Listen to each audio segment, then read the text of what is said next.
almost and a nickel. So, Bill, the Forum on Chinese Trade and Investment in the Great Lakes region meets in the next hour to launch more than $10 billion worth of economic partnerships. Some of the biggest names in U.S. business are involved, like Motorola, Nortel, Honeywell, IBM, HP, just to name a few. But this comes just a week before a government delegation from China meets with Treasury Secretary Hank Paulson in Washington. Are these deals an effort to show that there is a two-way street when it comes to U.S.-China business relationships, or an effort to sweeten the pot when China is once again pressed on its currency policy? In New York, Xijin Cheng is China analyst, I should say, with the Eurasia Group. And in Washington, Jonathan Jacoby is Associate Director for International Economic Policy for the Center at American Progress. Welcome. It's nice to have you. Good to be on. Jonathan, let me start with you. How do you view this particular group of deals? Well, I think the Chinese are trying to indicate that they're ready to make it a two-way street, as you talked about. But with the trade deficit numbers just came in, and so the first quarter of 2007, the U.S. trade deficit with China is over 20% more than it was the first quarter of 2006. So this really is one of those high-pressure political situations where the Chinese need to signal that they're ready to make this a back and forth between U.S. goods and services and Chinese goods and services.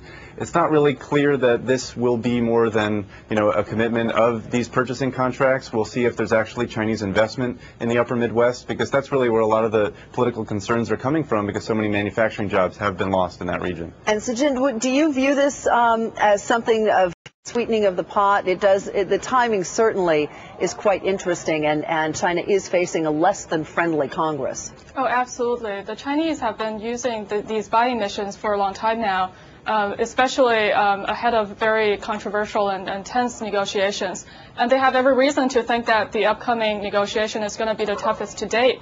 You have a lot of U.S. lawmakers clamoring to really punish China with some kind of legislation if these talks do not deliver concessions from the Chinese.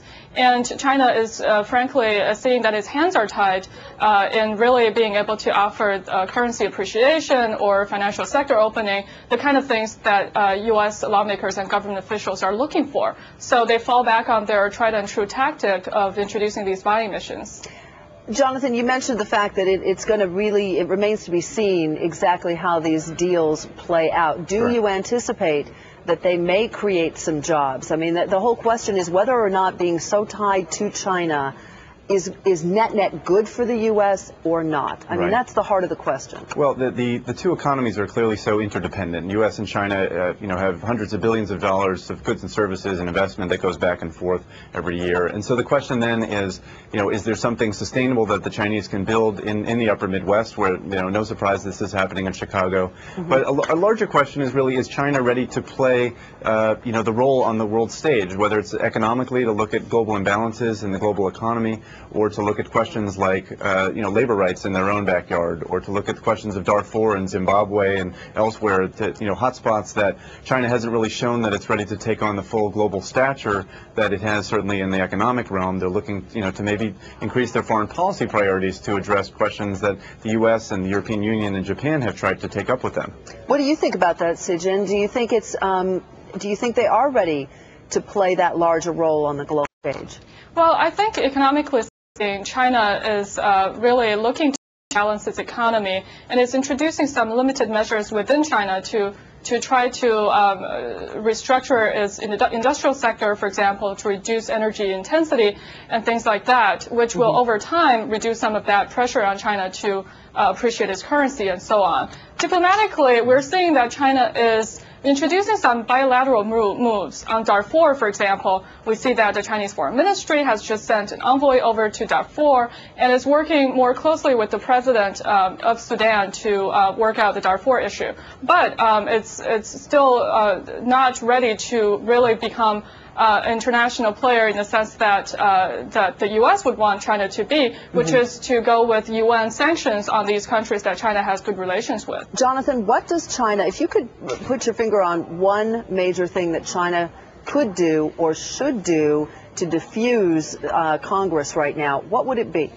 Right. I actually think it may go back to what President Bush was just talking about, that if China showed that it was willing to take up the climate change issue seriously, and that's something that clearly is hitting a tipping point in this country because people are concerned about, the fate of the planet when it comes to global warming. So China may not have to participate in the Kyoto Agreement, for example, and the U.S. doesn't participate either, but in the follow-up, we may want to see China step up to the plate. This could be in the context of the Olympics coming to China in 2008, that if by sending the message to the American people that China cares about the global environment because their industries have such an impact as ours do on the global environment, this may actually be a way to signal, in the environmental realm that they're willing to also, give and take with the global community on the economic realm, the security realm, and others. We will see. Thank you both for joining us today. My pleasure. Pleasure to have you with us. All right, coming up.